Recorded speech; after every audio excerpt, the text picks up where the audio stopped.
इस मूवी की main character एक 12 साल की लड़की है जिसका नाम है बी।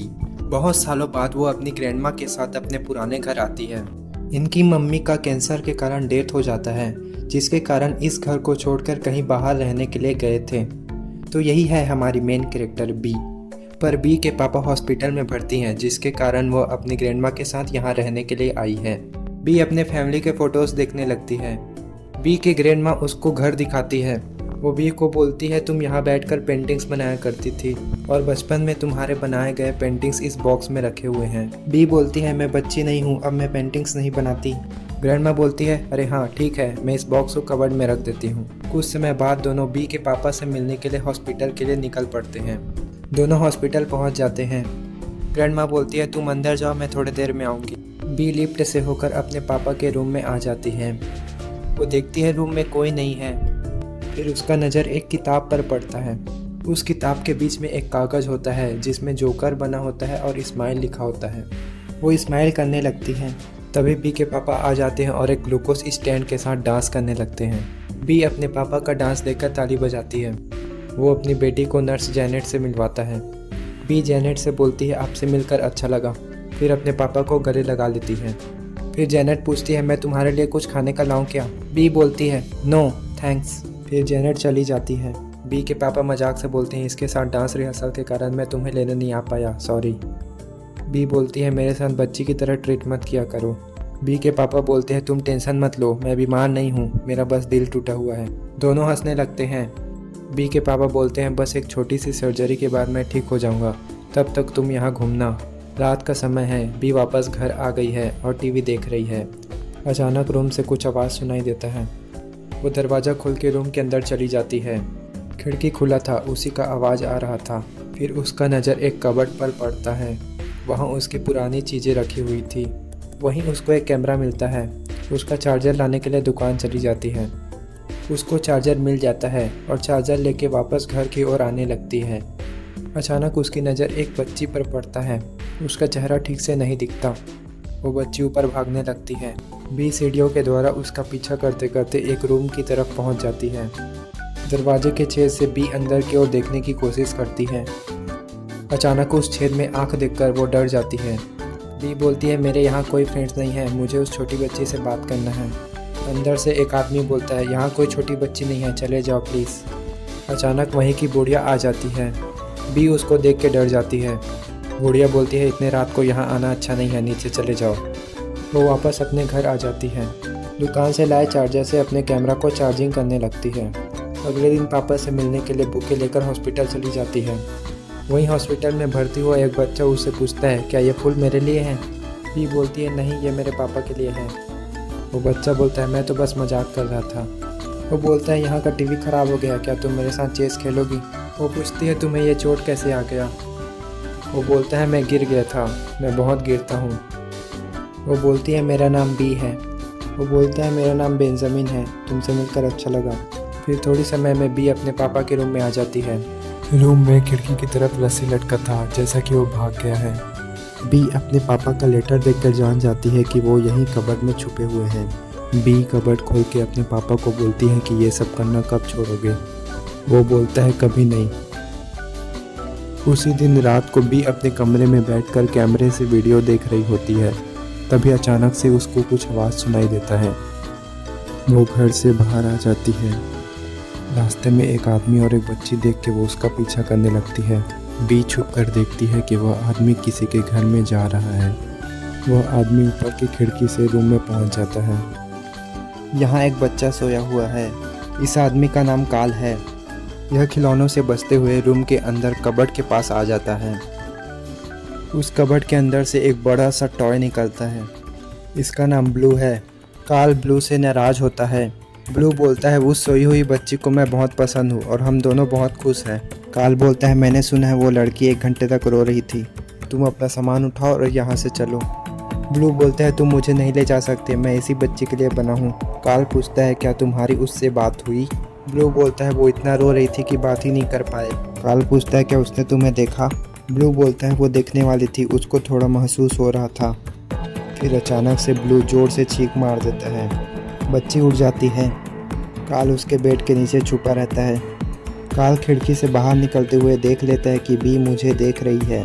फिर अचानक से बी के सामने बटरफ्लाई डॉल आ जाती है। उसे देखकर वह बेहोश होकर गिर जाती है। बी को होश आता है, वह एक अलग ही जगह आ गई है। उसका नज़र टेबल पे रखे फ़ोटोज़ पर पड़ता है। वो फ़ोटोज़ देखने लगती है। ब्लू बोलता है उसके फ़ोटोज़ मत छो, वो गुस्सा हो जाता है। बी पूछती है तुम कौन हो?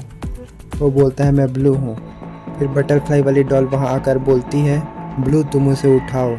फिर ब्लू बी को उठाता है। वो बी को पूछती है क्या तुम चाय पियोगी? बी बोलती है मैं चाय नहीं पीती। ये बी को बताती है कि मैं ब्लॉसम हूँ। ब्लू बोलता है तुम तो मुझे जानती ही हो। फिर काल आता है अपना बिस्किट ब्लॉसम की चाय ने डुबाकर खाते हुए बी को बोलता है तुम मुझे जानती हो, जब तुम छोटी थी तब यहाँ आई थी। बी पूछती है ये चल क्या रहा है? काल बोलता है तुम छोटी थी इसलिए तुम सब भूल गई हो। ब्लू बी को छूने की कोशिश कर रहा था। काल बोलता है अबे उसको छूना बंद कर। ब्लू बी को सॉरी बोलता है। वो बहुत समय बाद बी से मिला इसीलिए थोड़ा एक्साइटेड हो रहा था। फिर काल ब्लू को मेरा सामान क्यों गिराया बोल के डांटता है और सामान वापस रखने लगता है। बी को कंफ्यूजन में देखकर ब्लू उसे बताता है कि मैं वहाँ एक बच्चे का इमेजिनरी फ्रेंड बन के लिए गया था, पर इस चिड़चिड़े काल के वहाँ पर आने के कारण सब बिगड़ गया। फिर काल गुस्सा होकर किचन में चला जाता है। फिर ब्लॉसम बी को बोलती है तुम्हारे पास अभी बहुत सवाल होंगे, तुम पूछो। वो पूछती है तुम्हारे जैसे और भी है क्या? वो बोलते हैं हाँ, हर बच्चे के पास एक इमेजिनरी फ्रेंड यानी कि इफ होता है। बी पूछती है आज रात उस बच्चे के घर क्या हो रहा था? ब्लू बोलता है मेरे लिए हम बच्चा ढूंढने गए थे। ब्लॉसम बताती है काल ने एक ऑपरेशन शुरू किया है जिसमें वो सभी इफ्स के लिए बच्चे ढूंढ रहा है। बी पूछती है तुम्हारे बच्चों को क्या हुआ? वो बताते हैं कि बच्चे बड़े हो गए इसलिए वो हमें भूल गए। बी बोलती है ये तो बहुत दुख की बात है। ये सुनकर ब्लू अपने बच्चे के बारे में सोचकर इमोशनल होने लगता है। तभी काल आ जाता है और बोलता है आज के लिए इतना काफ़ी है, बहुत रात हो गया है, इसलिए बी को अपने घर जाने बोलता है। वो चली जाती है। सुबह को बी की दादी से नाश्ता जल जाता है। बी भूख नहीं है बोलकर पापा से मिलने निकल जाती है। वो बच्चा आज रूम में नहीं है। बी उसके लिए फ्लावर्स रख के अपने पापा से मिलकर नर्स जेनेट को खाना कहाँ मिलेगा पूछती है। वो खाने की जगह उसे बताती है। तभी बी वहीं हॉस्पिटल में ब्लू को देखती है। वो कपड़ों की ढेरों में छुप जाता है। बी उसको देख लेती है और उससे पूछती है तुम यहाँ क्या कर रहे हो? बी उसे कपड़ों से बाहर निकालती है। बी बोलती है तुम यहाँ से जाओ, कोई देख लेगा। ब्लू बोलता है मुझे कोई नहीं देख पाएगा। फिर वही बच्चा बेंजामिन बी को देख के पूछता है तुम किससे बातें कर रही हो? उसको ब्लू नहीं दिख रहा है, सिर्फ बी ही इफ्स को देख पा रही है। फिर बी ब्लू को लेकर काल के घर आ जाती है। बी उनसे पूछती है तुम लोग सिर्फ मुझे क्यों दिख रहे हो? ब्लू बोलता है तुम्हें चुना गया है। काल ब्लू को बोलता है उसे ये सब मत बताओ। बी पूछती है मुझे किस लिए चुना गया है? ब्लू बताता है हम इफ लोग को बचा सकती हो। इन सभी ईफ्स को नए बच्चे चाहिए वरना ये गायब हो जाएंगे। ब्लॉसम बी को समझाती है सिर्फ तुम ही हमें देख पा रही हो, इसका मतलब तुम ही हमें बचा सकती हो। बी काल को बोलती है मैं सभी इफ्स को बचाना चाहती हूँ। काल बोलता है तुम ये नहीं कर पाओगी। बी बोलती है मैं कर लूँगी, मुझे सभी इफ्स से मिलना है। फिर काल बी को सभी इफ्स से मिलाने ले जाता है। वो ट्रेन में बैठ कर जा रहे हैं। बी काल को अपने जैसा इंसान समझ रही है जो इफ्स की हेल्प कर रहा है। बी पूछती है तुम इफ्स को कब से देख पा रहे हो? काल बोलता है बचपन से। कुछ देर में दोनों एक मेले वाले जगह में आ जाते हैं। वहाँ एक झूले में एक खुफिया दरवाज़ा है, उसी के अंदर काल बी को ले जाता है। यहीं बाकी के इफ्स रहते हैं। बी देखती है कि वहाँ एक बड़ा सा बिल्ली है जो टीवी देख रहा है। 2 कार्टून जैसे इफ्स भी है। फिर बी एक इफ्स के ग्रुप को देखती है जिसमें एक ग्रीन जेली वाला इफ है, एक सुपर हीरो वाला इफ, आइस वाला इफ जो ग्लास में है, गिटार वाला इफ, एक बबल वाला इफ, एक रोबोट जैसा इफ और एक सूरजमुखी वाला इफ भी है। ग्रीन जेली वाला इफ रो रहा है, सभी अपने बच्चे को खोकर दुखी है। वहाँ एक चूहा वाला इफ भी है, वो मिलकर बातें कर रहे हैं कि बच्चे बुरे होते हैं। आइस वाला इफ बी को देख लेता है। तुरंत काल बी को एक टीचर वाला इफ के पास ले जाता है। काल उस टीचर को बुलाकर पूछता है लुइस कहाँ है? वो बी को देख के चौंक जाता है और बताता है कि मैंने लुइस को पूल की तरफ जाते देखा था। फिर काल उसको थैंक यू बोलकर लुइस की तरफ जाता है। रास्ते में एक इनविजिबल वाला इफ कॉल के ऊपर चढ़कर बोलता है ये लड़की को सब कुछ बता दूं क्या? काल उसको वहां से फेंक देता है। फिर काल चलते चलते गिर जाता है और उठकर बोलता है कीट। वो पूल की तरफ आ जाते हैं।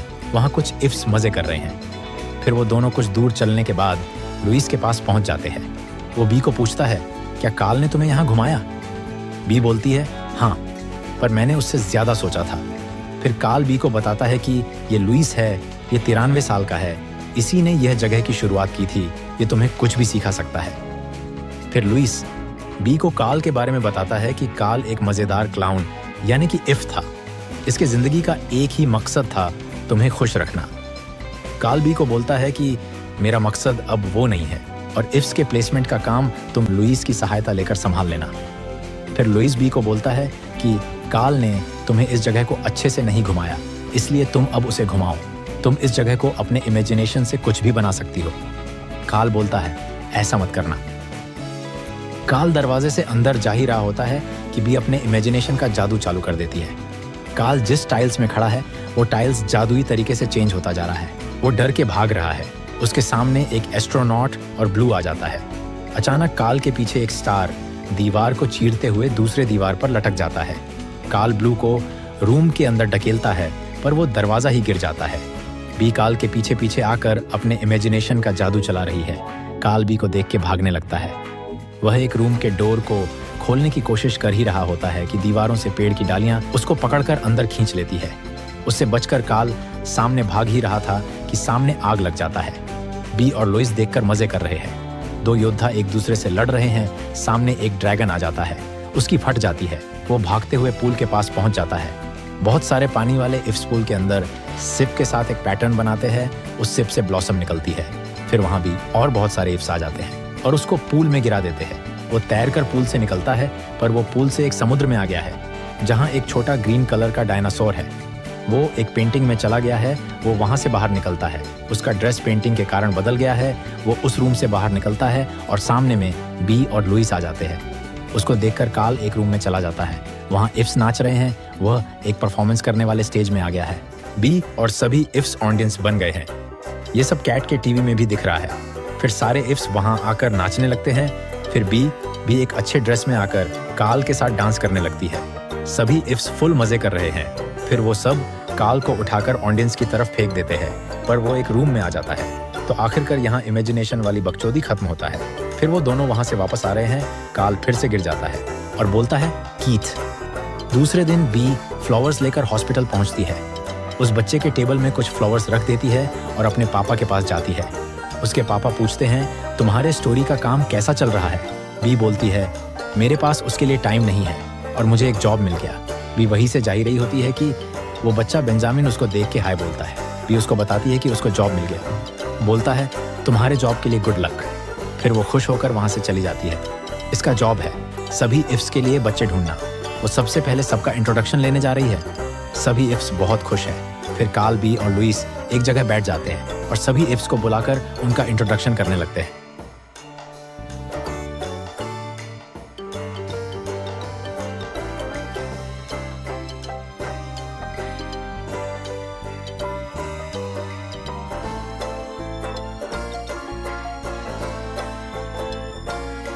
फिर काल और बी बेंजामिन के पास आए हैं उसको इफ देने के लिए।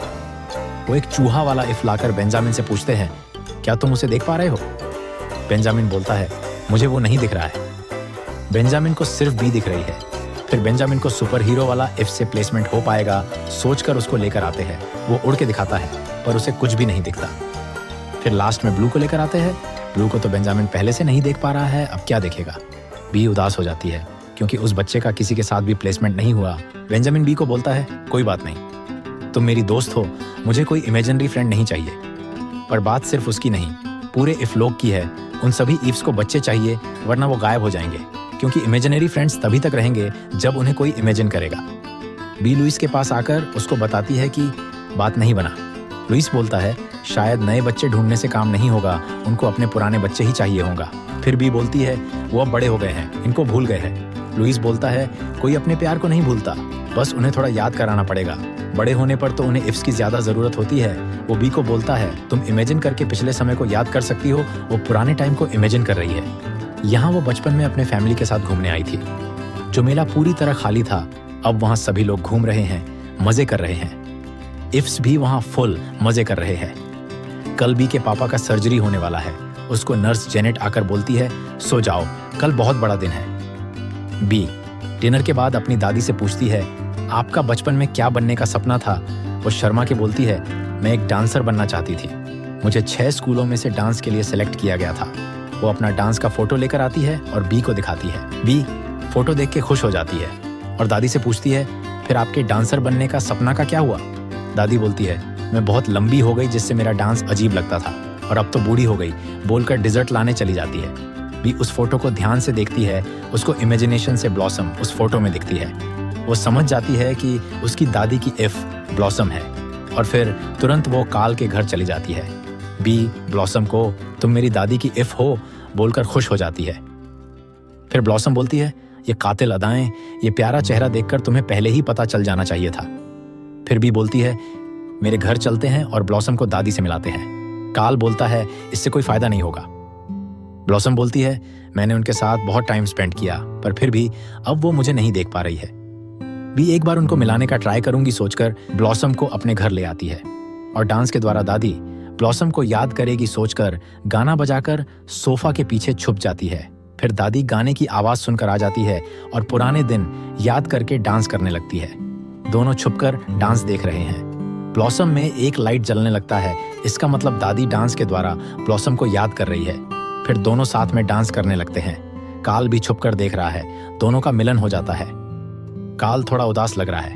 फिर अगले दिन सुबह को बी उस इनविजिबल इफ को सभी इफ के पुराने बच्चे जो बड़े हो गया है का डिटेल्स मंगाती है।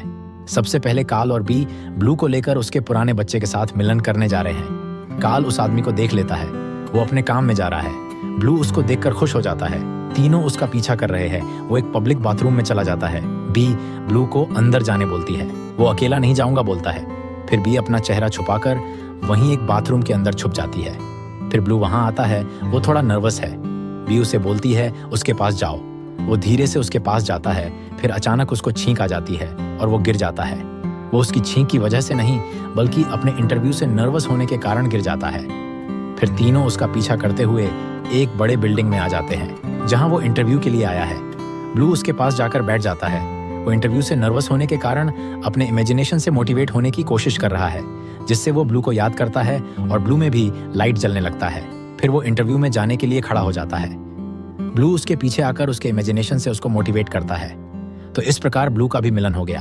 फिर सभी इफ मिलकर ब्लू और ब्लॉसम के प्लेसमेंट होने का पार्टी कर रहे हैं। काल बी को कॉन्ग्रेचुलेशन बोलता है क्योंकि उसने कर दिखाया। बी बोलती है, हमने मिलकर किया, हम बहुत अच्छी टीम है। काल इसलिए उदास लग रहा है क्योंकि वो बी का इफ है पर बी उसको समझ नहीं पा रही है। फिर बी घर आती है। आज उनके पापा का सर्जरी हुआ पर ये भी को नहीं पता है। उसकी दादी बोलती है, तुम्हारे पापा वो पता नहीं ठीक है कि नहीं, हमें अभी हॉस्पिटल जाना होगा। फिर वो रोते हुए काल के पास पहुंच जाती है। वो बोलती है, मुझसे ये नहीं होगा, पहले मम्मी और अब मैं पापा को गुड बाय नहीं बोल सकती। फिर काल बोलता है, तुम उन्हें गुड बाय मत बोलो, उन्हें अपनी कहानी सुनाओ। फिर वो काल को गले लगा के उसे थैंक यू बोलती है। फिर वो हॉस्पिटल पहुंच जाती है। नर्स जेनेट बी को बोलती है, तुम्हारे पापा थक गए हैं, उनको आराम की जरूरत है। फिर बी अपने पापा के पास आके उनको कहानी सुनाती है। एक छोटी सी बच्ची थी जो बहुत उदास और डरी हुई थी क्योंकि वो दुनिया की हकीकत का सामना नहीं करना चाहती थी पर वो ऐसा नहीं कर पाई। वो अपने अंदर के इंसान को उस जादुई इंसान से दूर नहीं कर सकती। वो हमेशा उसके साथ रहेगी, वो कहीं नहीं जाएगी और उसको उन्हीं के साथ अच्छा और सेफ महसूस होता है। वो उनको छोड़कर कहीं नहीं जाएगी। तो पापा आप भी कहीं नहीं जा सकते, मैं तो बस छोटी बच्ची हूँ। फिर बी के पापा बोलते हैं, कहानी तो बहुत अच्छी है। उसके बाद क्या हुआ? फिर भी उनको गले लगा लेती है और बाहर जाकर सबको बताती है कि पापा होश में आ गए। बी अपने दादी को गले लगा लेती है और देखती है कि सारे इफ्स जो हॉस्पिटल में आए थे अब वो वहां नहीं है। अगले दिन बी उनको थैंक यू बोलने जाती है पर वो दरवाजा नहीं खोल रहे हैं। फिर पास की बुढ़िया आकर पूछती है, तुम्हें क्या चाहिए? बी बोलती है, मैं यहाँ अपने दोस्तों से मिलने आई हूँ। वो बुढ़िया चाबी से दरवाजा खोलकर दिखाती है कि यहाँ तो कोई रहता ही नहीं है। वो ये देख के चौंक जाती है। ये सब उसका इमेजिनेशन था। वो घर सिर्फ सामानों से भरा पड़ा है। वो वापस घर आकर अपना सामान पैक कर रही है। उनके पापा ठीक हो गए हैं इसलिए वो दोनों अपने घर वापस जा रहे हैं। बी कार में अपने पेंटिंग्स रखते समय उसे गलती से गिरा देती है। उसको उठाते समय एक पेंटिंग मिलता है जिसमें मॉम, डैड और वो खुद है। वो पेंटिंग मुड़ा हुआ था। उस पेंटिंग को पूरा खोलकर देखने पर उसको कैल्विन यानी कि काल का पेंटिंग दिखता है। उसको अभी पता चलता है कि काल ही उसका इफ है। फिर वो भागते हुए उस घर में चली जाती है और काल को सॉरी बोलती है क्योंकि वो काल को पहले नहीं पहचान पाई कि वो ही बी का इफ है। वो बोलती है, तुम सोच रहे होगे कि मैं बड़ी हो गई, मुझे तुम्हारी कोई जरूरत नहीं है, पर ऐसा बिल्कुल नहीं है, मुझे हमेशा तुम्हारी जरूरत होगी। वो उस पेंटिंग को नीचे रखकर उनके बारे में सोचती है ताकि वो वापस आ जाए। थोड़ी देर में वो सब वापस आ जाते हैं। फिर बी काल को गले लगा लेती है और रोने लगती है। इसी वक्त के इंतजार में काल उदास था, अब वो भी ठीक हो गया। फिर बी और उनके पापा कार से अपने घर चले जाते हैं। उनकी दादी ब्लॉसम से बोलती है, चलो हम भी अंदर चलते हैं। वो बोलती है, हाँ बिल्कुल। फिर काल सभी इफ्स को उनके पुराने बच्चों से ही मिलाने में लग जाता है। तो गाइस, लाइफ में कभी खुद को अकेला नहीं समझना। हमारा मन ही हमारा इफ है जो हमेशा हमारी हेल्प करेगा। मूवी के लास्ट में एक सबसे जरूरी सीन, बी और उनके पापा अपने घर आ गए हैं। उनके पापा अंदर जाते हुए गिर जाते हैं और उठकर बोलते हैं, कीट। हाँ, आप बिल्कुल सही सोच रहे हो, बी के पापा ही काल है, जो बी का इमेजिनरी फ्रेंड है, पर बी को ये नहीं पता। तो गाइस, वीडियो पसंद आया तो लाइक जरूर करना, और भी ऐसी वीडियोस देखने के लिए चैनल को तुरंत सब्सक्राइब मार दो। मिलते हैं अगली वीडियो में।